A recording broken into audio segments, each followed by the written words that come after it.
Brian and Sherman were best friends. They were also daring ghost hunters. The pair loved making videos of their spooky adventures. They shared these videos with the world on MyTube. One day they heard about Wicked Lake. It was a place with a scary past. Let's go there. It will be perfect for our next video. Sherman agreed. They packed their camera, EMF meter and snacks. They piled into their trusty G-Wagon. Wicked Lake awaited. The drive was long. The sun was setting as they arrived. Wicked Lake looked eerie in the fading light. The trees around the lake were twisted and bare. The air felt heavy, filled with dread. Do you feel that? It's definitely creepy here. They took a deep breath and started unloading their gear. The adventure was about to begin. They walked slowly around the lake. They held their breath and listened. The silence was broken only by the rustling leaves. They felt a cold spot. The hair on their arms stood up. Brian turned on the camera. Okay, folks, we're here at Wicked Lake. He whispered into the microphone. Sherman held up the EMF meter. Let's see if we can find some ghosts. They moved slowly, eyes darting around. The EMF meter began to flicker. It buzzed with a faint sound. Something's here. His voice tight. The EMF meter suddenly flashed red. It let out a piercing shriek. Brian and Sherman exchanged a nervous look. This is getting interesting. His voice trembling slightly. Just then, a light flickered in the distance. It was faint, but definitely there. A cold wind swept around them. The light seemed to beckon them closer. What do you think it is? His eyes wide with fear. Brian swallowed hard. Only one way to find out. They crept towards the mysterious light. The light led them deeper into the woods. The trees grew thicker, their branches clawing at the sky. The air grew colder. The smell of decay filled their nostrils. The light grew stronger, pulsating with an eerie glow. Suddenly, it stopped at the edge of the lake. The light revealed a figure. It was a woman, dressed in a long white gown. Her long black hair covered her face. Brian and Sherman froze. They watched in terror as the woman slowly raised her head. Her face was pale and gaunt. Her eyes glowed red in the darkness.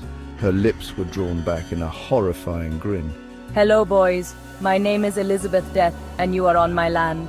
Sherman screamed. Brian stumbled backward, dropping the camera to the ground. Run! He yelled. They didn't need to be told twice. They turned and fled, their hearts pounding in their chests. Elizabeth's laughter echoed behind them, sending shivers down their spines.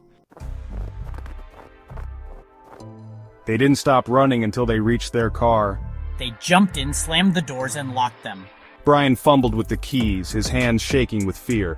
Finally, he started the engine, and they sped away from Wicked Lake. The image of Elizabeth Death haunted their thoughts.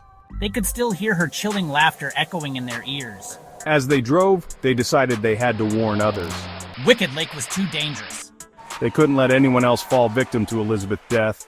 They posted a video online, sharing their terrifying experience. They described Elizabeth Death in chilling detail and urged viewers to stay away from Wicked Lake. Stay away, Brian pleaded in the video. It's not worth risking your life. They hoped their video would be enough to keep people safe. However, they knew that some, like them, wouldn't be able to resist the allure of the unknown. Brian's brother, Brawadis, was a skeptic. He didn't believe in ghosts. He scoffed at Brian and Sherman's video, calling them scaredy cats. He decided to prove them wrong. He would go to Wicked Lake himself. He would show them there was nothing to be afraid of. One night, he drove to Wicked Lake in his sleek BMW Y8. He parked near the spot where Brian and Sherman had their encounter. He stepped out of the car, a smug grin on his face. He took a deep breath. The air was still and silent. He walked towards the lake, his eyes scanning the darkness. He chuckled to himself. "See," he muttered, "nothing here but trees and—" His voice trailed off. A figure stood at the edge of the lake. It was a woman in a long white dress. Her back was to him, but this dress wasn't pristine white. It was stained with what looked like blood. He froze, his heart pounding in his chest. The woman slowly turned. Her face was pale and gaunt, her eyes hollow black pits. She opened her mouth, and a wail, full of sorrow and rage, pierced the night. Broades recognized her. He'd heard whispers and tales. This was La Llorona, the weeping woman, forever searching for her lost children. He didn't hesitate. He ran back to his car, his blood turning to ice. He sped away, the chilling cries of La Llorona echoing in his ears.